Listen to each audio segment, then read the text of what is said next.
Hello students, আশা করি তোমরা সবাই খুব ভালো আছো। আমি তোমাদের সুরভি ম্যাম, আর আমি আবারও চলে এসেছি নতুন একটা ক্লাস নিয়ে।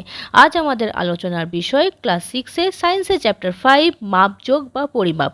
চলো তাহলে আজকে ক্লাস শুরু করি। মনে করো তুমি কোনো দোকানে গেলে, দিয়ে সেখানে গিয়ে বললে, কাকু আমাকে 5 আলু দাও। মানে দোকানদার কি বুঝবে যে তুমি 5টি আলু চাইছো, না 5 কিলো আলু চাইছো, না 5 গ্রাম আলু চাইছো? তাই তো, তোমাকে তো কি বলতে হবে, একটা মাপ বলতে হবে, একটা পরিমাপ বলতে হবে, তাই তো।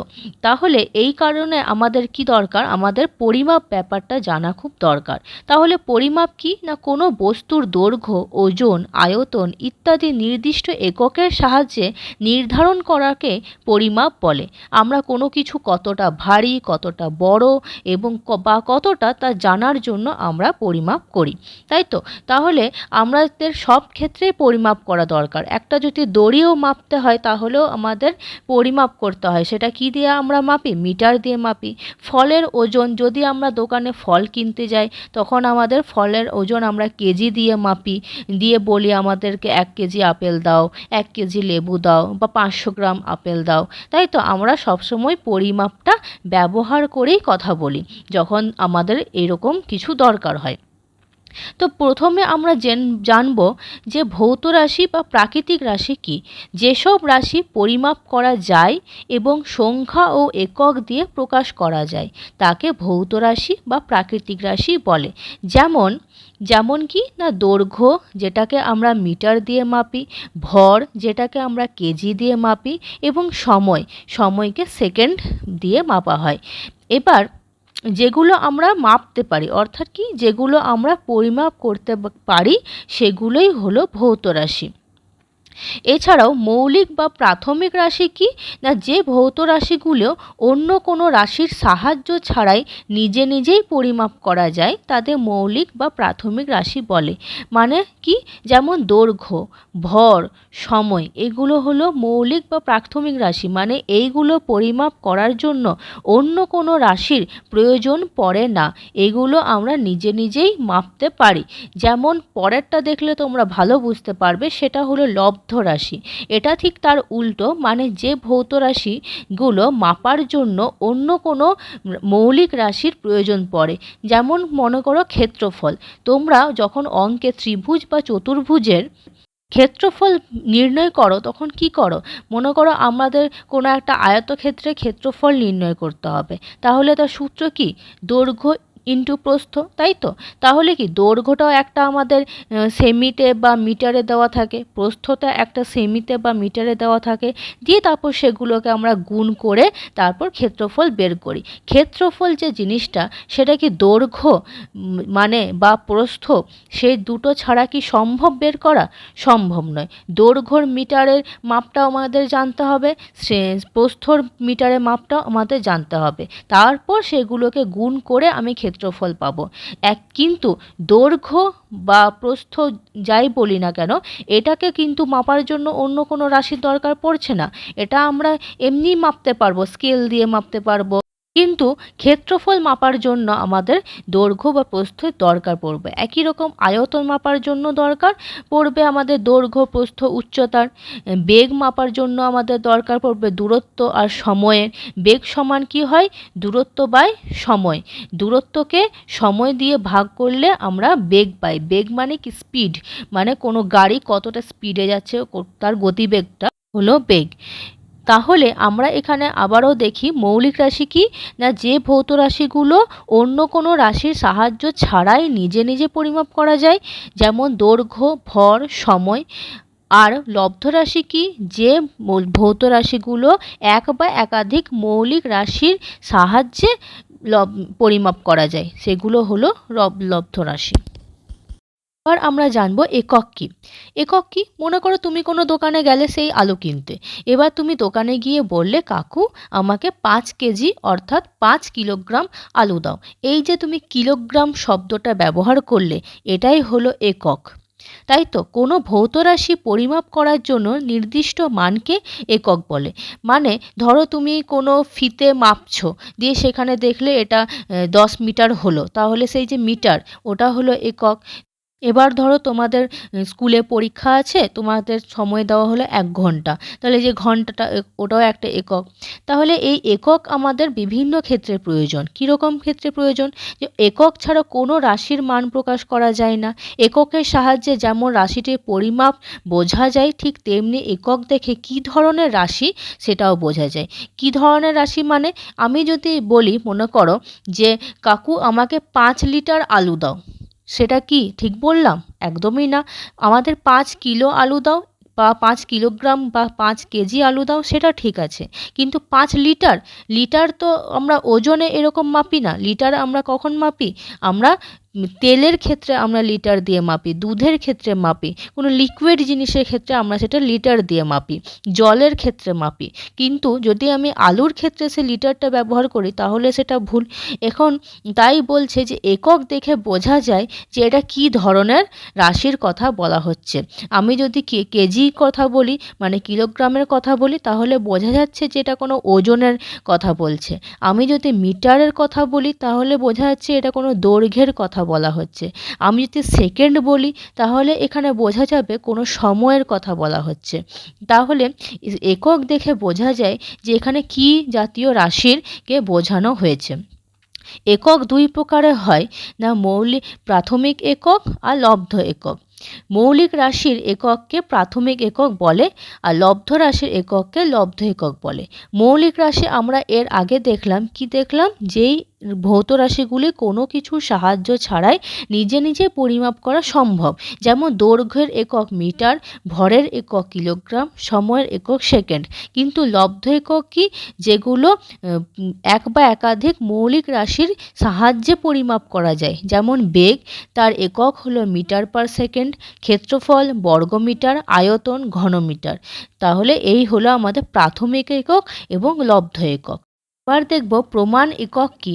এখানে আমার একটু লিখতে ভুল হয়েছে, প্রমাণ সময় লিখে ফেলেছি, এটা প্রমাণ একক হবে। তোমরা যখন নোট লিখবে তখন ওটা ঠিক করে নিও, ঠিক আছে? তাহলে প্রমাণ একক কি? যে নির্দিষ্ট একককে সবার জন্য ঠিক করে নেওয়া হয়েছে এবং সবাই একইভাবে ব্যবহার করে তাকে প্রমাণ একক বলে। মানে একটু সহজ করে বুঝতে পারি যে আগে কি হতো, সবাই নিজে হাত পা এইসব দিয়ে মাপতো। মানে কেউ মনে করো হাত দিয়ে মাপছে 1 হাত, কেউ 1 পা, এরকম করে মাপছে। এবার সবার হাত বা সবার পা তো একই রকম হয় না, তাই কি হতো, এগুলো খুব ভুল হতো। তাই এখন সবার জন্য একই নির্দিষ্ট একক ঠিক করা হয়েছে, ওগুলোই হচ্ছে প্রমাণ একক। যেমন দৈর্ঘ্য সবাইকে মিটার দিয়ে মাপতে হবে, ভর সবাইকে কিলোগ্রাম দিয়ে মাপতে হবে, সময় সেকেন্ড, তড়িৎ প্রবাহ অ্যাম্পিয়ার, আলোর তীব্রতা ক্যান্ডেল, এরকম করে তোমাদের দেখো লিস্টটা দেওয়া আছে। তাহলে প্রমাণ একক কি হলো না, যেটা সবার জন্য ঠিক করে দেওয়া হয়েছে, সবাই যেটাতে একই রকমভাবেই মাপবে। আগেকার মতো কেউ হাত দিয়ে কেউ পা দিয়ে এরকম করে মাপবে না, তাহলে ওটাতে কি হতো, ভুল হওয়ার বেশি সম্ভাবনা থাকতো। আন্তর্জাতিক প্রমাণ মিটার কাকে ধরা হয়? 0 ডিগ্রি সেলসিয়াস তাপমাত্রায় রাখা প্লাটিনাম ইরিডিয়াম ধাতুর একটি দণ্ডের 2টি চিহ্নের মধ্যবর্তী দূরত্বকে আন্তর্জাতিক প্রমাণ মিটার ধরা হয়। এটা কি, আগে একটি বিশেষ ধাতুর দণ্ড তৈরি করা হয়েছিল। আগে কি হয়েছিল, একটা বিশেষ ধাতুর দণ্ড তৈরি করা হয়েছিল, তার উপর 2টি দাগ ছিল। সেই 2 দাগের মাঝখানে দূরত্বকে 1 মিটার ধরা হতো। সেই ধাতুটা কি দিয়ে তৈরি ছিল? না, প্লাটিনাম ইরিডিয়াম এই ধাতু দিয়ে তৈরি ছিল এবং সেটা 0 ডিগ্রি সেলসিয়াস তাপমাত্রায় রাখা ছিল। তাহলে ওই 2 বিন্দুর যে মাঝখানের যে দূরত্বটাকে, ওটাকে বলা হয় আন্তর্জাতিক প্রমাণ মিটার। এবার জানবো গুণিতক একক আর উপগুণিতক একক। তোমরা দেখো ওপরে একটা ছবিতে লিস্ট দেখতে পাচ্ছ, কিলো, হেক্টর, ডেকা, মিটার, ডেসি, সেন্টি, মিলি। ঠিক, এখানে মূল একক আগে সেটা জানা দরকার তোমাদের। মূল একক কোনটা? মিটার। এখনই দেখলাম দৈর্ঘ্য মাপা হয় মিটার থেকে, দৈর্ঘ্যের এসআই ইউনিট মিটার। তাহলে মূল একক হচ্ছে মিটার। এই মূল এককের চেয়ে বড় এককগুলোকে বলা হয় গুণিতক একক এবং মূল এককের থেকে ছোট এককদের বলা হয় উপগুণিতক একক। মূল এককের থেকে বড় কারা? কিলো, হেক্টর, ডেকা, এরা হলো বড় একক, এদেরকে বলা হয় গুণিতক একক। আর মূল এককের থেকে ছোট কারা? ডেসি, সেন্টি, মিলি। এদেরকে বলা হয় উপগুণিতক একক। ঠিক এটুকু তোমরা আশা করি বুঝতে পেরেছো। এবার মূল একককে গুণ করে পাওয়া যায় গুণিতক একক, আর মূল একককে ভাগ করে পাওয়া যায় উপগুণিতক একক। তাহলে বড় পরিমাণ মাপার জন্য মূল একককে গুণ করে বড় একক বানানো হয়। আমরা সবাই জানি যে 1000 মিটার মানে 1 কিলোমিটার, তাই তো? তো কিলোমিটার বড় না মিটার বড়? অবশ্যই কিলোমিটার বড়। তো মিটার থেকে যখন কিলোমিটারে আমরা কি করব, যাব, তখন কি করছে এখানে আমরা 1000 দিয়ে গুণ করছি। 1 মিটার, একে আমরা 10 10 10 অর্থাৎ 1000 দিয়ে আমি গুণ করে পাচ্ছি 1 কিলোমিটার। মানে কি করছি আমরা এখানে মিটারকে মানে মূল একককে গুণ করে আমরা এর থেকে বড় একক মানে কিলো পাচ্ছি, তাই তো? কিলোমিটার পাচ্ছি। 1000 মিটার মানে 1 কিলোমিটার। 1 মিটার ধরে নাও, 1 মিটার, তাকে আমরা 3টে 10 অর্থাৎ কি 1000 দিয়ে আমরা গুণ করছি, তাহলে কি পাচ্ছি? 1000 মিটার। 1000 মিটার মানে কি 1 কিলোমিটার। তাহলে আমরা কি করলাম? মূল একককে গুণ করে বড় বানালাম। এবার উপগুণিতক এককে কি হয়? মূল একককে ভাগ করে ছোট একক বানানো হয়। মানে 1 সেন্টিমিটার ধরে নাও, 1 সেন্টিমিটার মানে কি 1/100 মিটার। মানে মনে করো 1 মিটার আছে, 1 মিটারকে 100 দিয়ে ভাগ করে আমরা সেন্টিমিটার পেলাম, ঠিক তো? 1 মিটার আছে, তাকে যেরকম মনে করো আমরা 1000 দিয়ে গুণ করে আমরা কি পেলাম? 1 কিলোমিটার পেলাম, বড় এলো, কিলোমিটারটা বড়। কিন্তু যদি ওই 1 মিটারকেই আমরা 1000 দিয়ে ভাগ করে দিই, তাহলে আমরা পাবো মিলিমিটার। এবার আমরা ক্ষেত্রফল দেখব। কোনো সমতল জায়গা কতটা জায়গা দখল করে তাকে ক্ষেত্রফল বলে। যেমন বর্গমিটার। ধরো একটা টেবিলের ওপরে অংশ, একটা খাতার পৃষ্ঠা, তাই তো? একটা টেবিলের ওপরে অংশ কি হয়? সমতল হয়। সেই টেবিলের ওপরে অংশটা সমতল হয়, এটা সমতল জায়গা। সেটা কতটা জায়গা জুড়ে আছে ওটাই হলো ওর ক্ষেত্রফল। যেমন খাতার মনে করো একটা পাতা, সেটা কতটা জায়গা জুড়ে আছে সেটা হলো তার ক্ষেত্রফল। তো তোমরা যখন অঙ্কে কি বের করো? আয়তক্ষেত্র, বর্গক্ষেত্রের ক্ষেত্রফল বের করো, তার মানে সেটা কি বের করো? যে ওই আয়তক্ষেত্র বা ক্ষেত্রফল, যে জমিটা থাকে বা যে মাঠ থাকে, সেটা কতটা জায়গা জুড়ে আছে, তাই তো? মানে কি কোনো সমতল জায়গা ঠিক কতটা জায়গা দখল করে থাকে সেটাই হলো ওর ক্ষেত্রফল।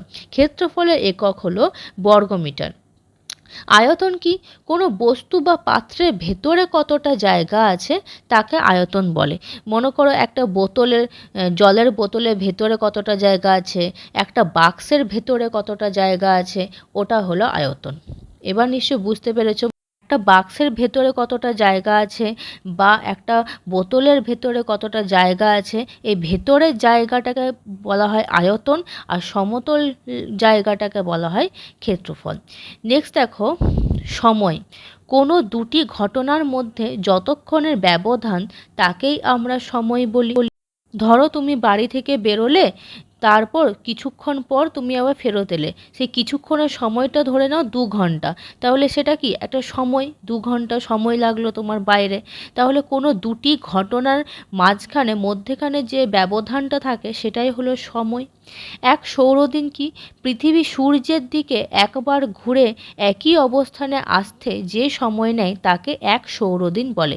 তোমরা জানো সূর্যের চারিদিকে পৃথিবী প্রতিনিয়ত ঘুরছে। তো পৃথিবী সূর্যের চারিদিকে একবার ঘুরে আবার ওই স্থানে ফিরে আসতে যে সময়টা নেয় সেটা হলো 1 সৌরদিন।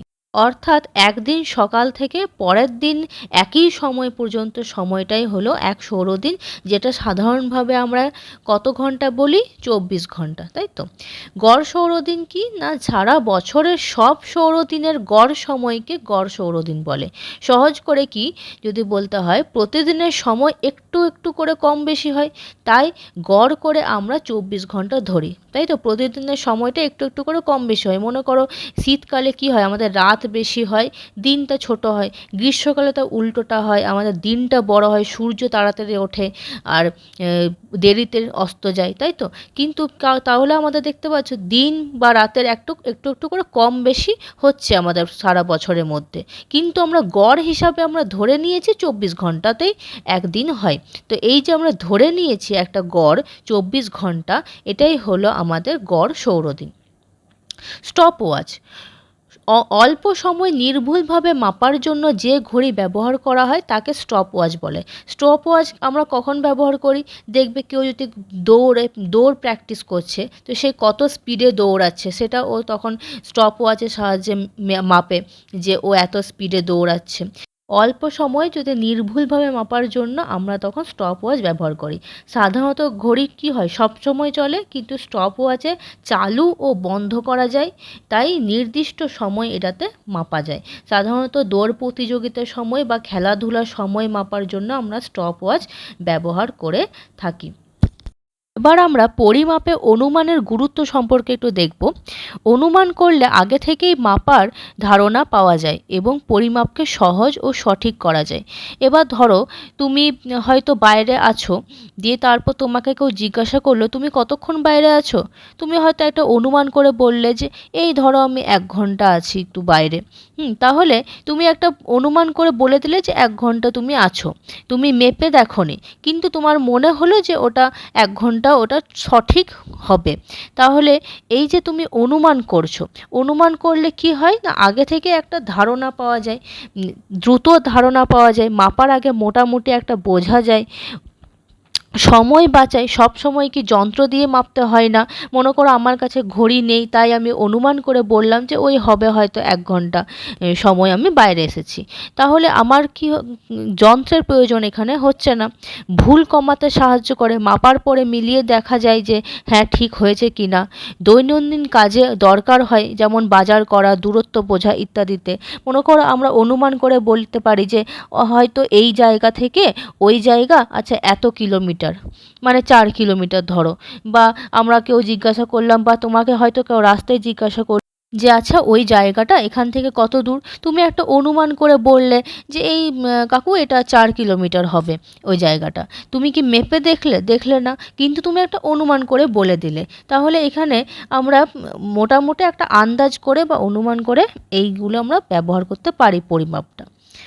দেখো নেক্সট আছে উদ্ভিদের বৃদ্ধি পরিমাপ করা যন্ত্র, সেটা হচ্ছে অক্সানোমিটার। উদ্ভিদের বৃদ্ধি, যে অক্সানোমিটার ছবিটা দেওয়া আছে, এই যন্ত্রের সাহায্যে উদ্ভিদ কতটা বড় হচ্ছে সেটা পরিমাপ করা যায়। মানুষের ক্ষেত্রে কী, সেটা সেন্টিমিটার স্কেল। মানুষ সহ যে কোনো প্রাণীর উচ্চতা মাপা হয় সেন্টিমিটার স্কেলে, আর উদ্ভিদের উচ্চতা মাপা হয় অক্সানোমিটার যন্ত্রে। তাহলে আজকে আমরা অনেক কিছু সম্পর্কে জানলাম, ভৌত রাশি সম্পর্কে, লব্ধ রাশি, মৌলিক রাশি, এককের প্রয়োজনীয়তা সম্পর্কে, তারপর ক্ষেত্রফল, আয়তন, সময়, তারপর গড় সৌরদিন এবং উচ্চতা কিভাবে মাপা যায়, উদ্ভিদের উচ্চতা কী যন্ত্রের সাহায্যে মাপা যায়, এরকম আরও অনেক কিছু সম্পর্কে আমরা আজকে জানলাম। তোমাদের যদি ক্লাসটা ভালো লেগে থাকে, একটু হেল্পফুল মনে হয়, তাহলে অবশ্যই লাইক অ্যান্ড সাবস্ক্রাইব করো। তোমরা যদি আমার পাশে থাকো তাহলে আমি আরও নিত্য নতুন ক্লাস আনার উৎসাহ পাবো। তোমরা এইভাবেই আমার পাশে থেকো। আজকের মতো এই অবধি, পরবর্তী ক্লাসে আবার দেখা হবে। তোমরা সবাই ভালো থেকো।